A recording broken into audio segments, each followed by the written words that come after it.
மீதமான சாதத்தில் soft and layer parotta எப்படி செய்கிறதுன்றது தான் நம்ம இன்றைக்கி வீடியோவில் பார்க்க போகிறோம். இந்த மாதிரி லேயர் வரதுக்காக நான் என்ன மெத்தட் யூஸ் பண்ணேன்றதை பார்க்குறதுக்கு இந்த வீடியோவை ஸ்கிப் பண்ணாமல் எண்டு வரைக்கும் பாருங்கள். அப்போ தான் இந்த மாதிரி உங்களுக்கும் லேயர் ஃபார்மில் பரோட்டா கிடைக்கும். பரோட்டா சாப்பிட்ணுன்னு தோணுச்சுன்னா கடைகளில் ஆர்டர் பண்ணாமல் வீட்லேயே கை வலித்து மாவு அடித்து பிசையாமல் இந்த மாதிரி மெத்தடில் செஞ்சு பார்த்தீங்கன்னா உங்களாலேயும் சூப்பர் பரோட்டா செய்ய முடியும். வெல்கம் டு சன்விகா சமையலறை. வீடியோக்குள்ளே போகிறதுக்கு முன்னாடி நம்ம சேனலை புதுசாக பார்க்குறீங்கன்னா சப்ஸ்கிரைப் பண்ணிக்கோங்க. கூடவே இருக்க பெல் ஐக்கானையும் கிளிக் பண்ணிக்கோங்க. வாங்க லேயர் பரோட்டா எப்படி செய்கிறதுன்னு பார்க்கலாம். இந்த ரெசிபி பண்ணுறதுக்கு ஒரு மிக்ஸி ஜாரில் 1.5 கப் சாதம் சேர்த்துக்கலாம்.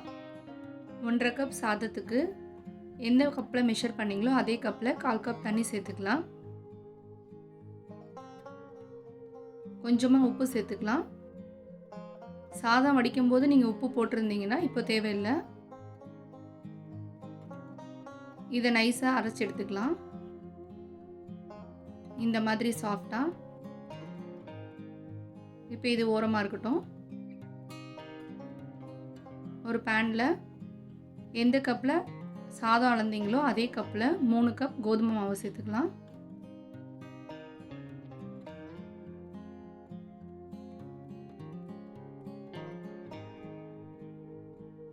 இப்போ மாவுக்கு தேவையான அளவு உப்பு சேர்த்துக்கலாம்.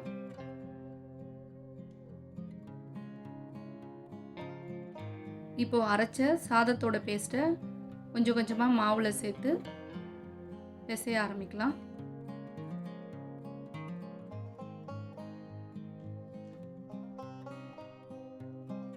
இப்போ ஒரு தடவை மாவில் நல்லா கலந்து விட்டுடுங்க.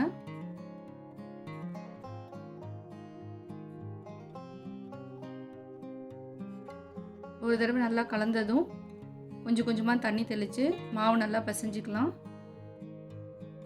மாவு பிசைய எண்ணெய் தயிர் அந்த மாதிரி எதுவும் தேவையில்லை. இதுவே நல்லா சாஃப்டாக கிடைக்கும்.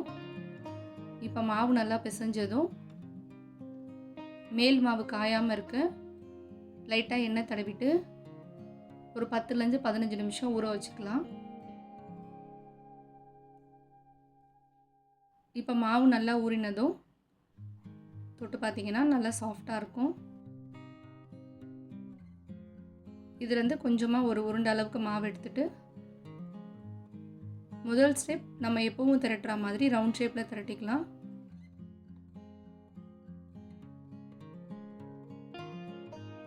இதுக்கப்புறம் தான் முக்கியமான ஸ்டெப் லேயர் ஃபார்ம் ஆகுறதுக்கு. முதல்ல ஒரு சைடு இந்த மாதிரி உள் பக்கமாக ஃபோல்ட் பண்ணிக்கோங்க.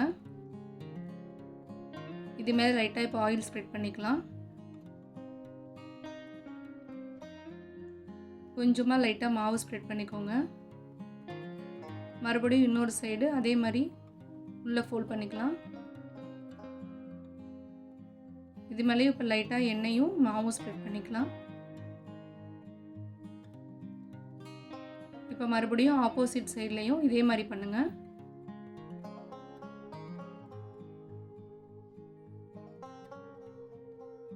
முதல்ல ஆயில், அப்புறம் லைட்டாக மாவு, இதே மாதிரி இன்னொரு சைடு.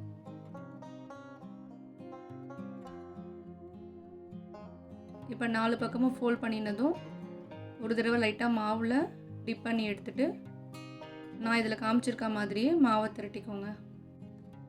ஒரு பக்கம் திரட்டிட்டு ஆப்போசிட் சைடு திருப்பி அதே மாதிரி திரட்டுங்க. அப்போ தான் பார்க்குறதுக்கும் ஸ்கொயர் ஷேப்பில் இருக்கும். உள்ளர லேயரும் நல்லா ஃபார்ம் ஆகிருக்கும். இந்த மாதிரி தின் லேயராக திரட்டி எடுத்துட்டு சூடான பேனில் முதல்ல ஒரு சைடு போட்டு லைட்டாக மேலே எண்ணெய் ஸ்ப்ரெட் பண்ணிக்கலாம்.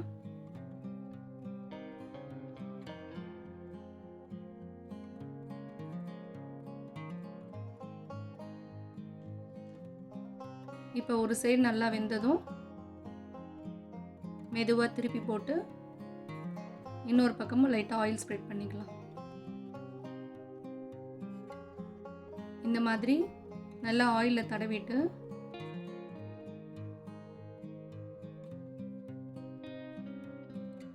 கரண்டியில் எல்லா எட்ஜஸையும் இந்த மாதிரி ப்ரெஸ் பண்ணும்போது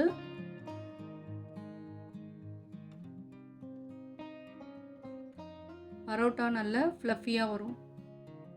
இதே ஸ்டெப்ஸை ஃபாலோ பண்ணி நம்ம எல்லா பரோட்டாவையும் ரெடி பண்ணிக்கலாம். ஹெல்த்தி அண்ட் ஈஸியான லேயர் பரோட்டா ரெடி. இந்த ரெசிப்பியில் நம்ம கோதுமை மாவு, சாதம் இதை தவிர வேறு எதுவுமே சேர்க்கல.